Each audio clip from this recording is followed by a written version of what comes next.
नमस्कार दोस्तों, मैं एसबीएन न्यूज से निखिल मित्तल आपका हार्दिक स्वागत करता हूं। मेरे साथ ग्राम प्रधान जी आज मौजूद हैं। आइए जानते हैं प्रधान जी के विचार। सर, आपका परिचय दें सबसे पहले। नमस्कार, मेरा नाम शिवराज सिंह है। मैं ग्राम पंचायत विद्यापुर से अभी नवनिर्वाचित प्रधान हूँ ब्लॉक कौन और सा लगता है? Block Achhnera, district Agra. कितने मतों से विजयी हुई सर आपकी? एक्चुअली मेरा 380 वोटों से, छोटी सी ग्राम पंचायत है, 307 वोट वहाँ पे पड़े हुए थे और उसमें से मुझे लगभग 771 वोट मिले। 380 रिकॉर्ड तोड़ वोटों से विजयी। बहुत बहुत शुभकामनाएं सर आपको जनता की ओर से और एसबीएन न्यूज की ओर से। कहूंगा सर जी, जनता ने आपका समर्थन और एक तरीके से पूरा पूरा आपको सहयोग दिया है, जिसके कारण आप विजयी हो पाए और 5 सालों के लिए नवनिर्वाचित प्रधान नियुक्त हुए हैं। तो आप उन जनता से क्या कहना चाहते हैं? एक्चुअली जनता के सहयोग के लिए सबसे पहले तो मैं उनका आभारी हूँ और धन्यवाद देना चाहूंगा पूरे गांव की जनता को। दोनों गांव, ग्राम पंचायत में मेरे में 2 गांव हैं, बरंगरपुर और विद्यापुर। तो दोनों गांव की जनता को मैं बहुत बहुत धन्यवाद देना चाहूंगा। और उन्होंने एक विश्वास के ऊपर मुझे वोट दिया है, युवा के चेहरे के ऊपर वोट दिया है। तो उनके मुझसे बहुत सारी उम्मीदें हैं। एक्चुअली लोगों का मानना है कि युवा पीढ़ी थोड़ा बदलाव कर सकती है।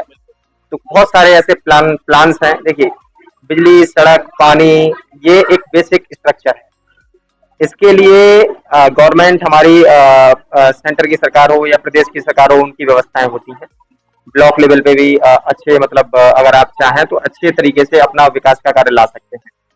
शिक्षा वगैरह, यहाँ पे हमारे में 2 माध्यमिक स्कूल हैं। तो मैं चाहूंगा कि जो जूनियर स्कूल्स हैं उनमें कंप्यूटर लगाए जाएं, जो 6, 7, 8 के बच्चे जहाँ पे पढ़ते हैं। ऐसी योजना है। दूसरी चीज, सबसे बड़ा चैलेंज जो है, बेसिक चैलेंज है, एम्यूनिटीज के अलावा यानी सुविधाओं के अलावा जो सबसे बड़ा चैलेंज है वो है रोजगार का। नौकरियां है नहीं, कोरोना काल भी चल रहा है, प्राइवेट घर, लोगों घर में बैठे हुए हैं।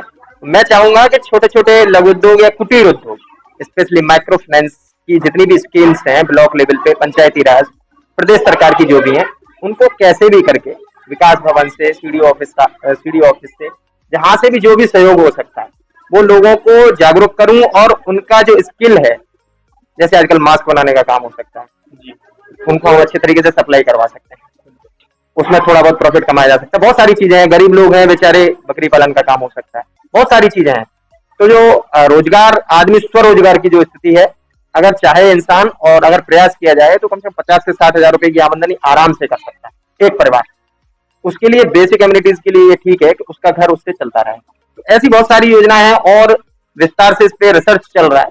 और उसके बाद मैं कोशिश करूंगा कि ये सब योजनाएं, बेसिक शिक्षा, बिजली, पानी, और बाकी का ये जो रोजगार से रिलेटेड जो चीज है, मेरा मेन फोकस जो रहेगा वो निर्माण कार्य के साथ साथ मेरा बेसिक जो फोकस रहेगा वो रहेगा हाउ टू जनरेट एम्प्लॉयमेंट, कि किस तरीके से एम्प्लॉयमेंट गांव में गरीब लोगों के लिए या हम जैसे जो मध्यम वर्ग या लो मिडिल क्लास लोग हैं उनके लिए किस तरीके से छोटे छोटे रोजगार जो हैं वो बनाया जा सकता बहुत बहुत अच्छा लगा सर जानकर कि आप अपनी समस्याओं से अवगत हैं।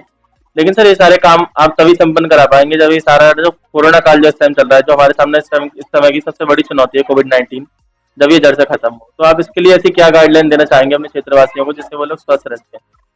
सबसे पहले तो आभार है पूरे प्रदेश सरकार, केंद्र सरकार का, उनके एफर्ट्स हैं। टीवी पे एडवर्टाइजमेंट दिखाए जाते हैं, सब लोग मोस्टली अवगत हैं कि भाई चेहरे पे मास्क लगाना है, 2 गज की दूरी रखनी है, ज्यादा भीड़ भाड़ इकट्ठा नहीं करना है। तो ये बेसिक गाइडलाइंस हैं। अगर किसी को बुखार, खांसी ऐसी समस्या है तो उसको एक आइसोलेटेड यानी एक जगह अलग रहना है, अकेले कमरे में, किसी को पास नहीं आने देना है और डॉक्टर या जो भी स्वास्थ्य विभाग है उसको सूचना देनी है। तो ये बेसिक चीजें हैं। और अभी अभी एक कार्य स्टार्ट हुआ है उत्तर प्रदेश सरकार की तरफ से, निगरानी समिति, निगराना से। निगराना समिति। तो एक्चुअली अभी हमारे लेखपाल साहब भी आए थे, हाँ। आशा, और वो भी आई हैं।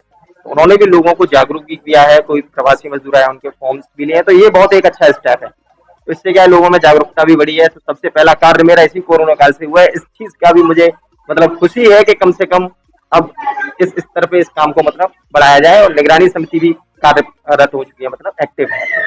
बहुत बहुत धन्यवाद सर, बहुत अच्छा लगा जानकर। जय हिंद। वीडियोस देखने के लिए सब्सक्राइब करें HBN न्यूज, बेल आइकन दबाकर लेटेस्ट नोटिफिकेशन पाएं।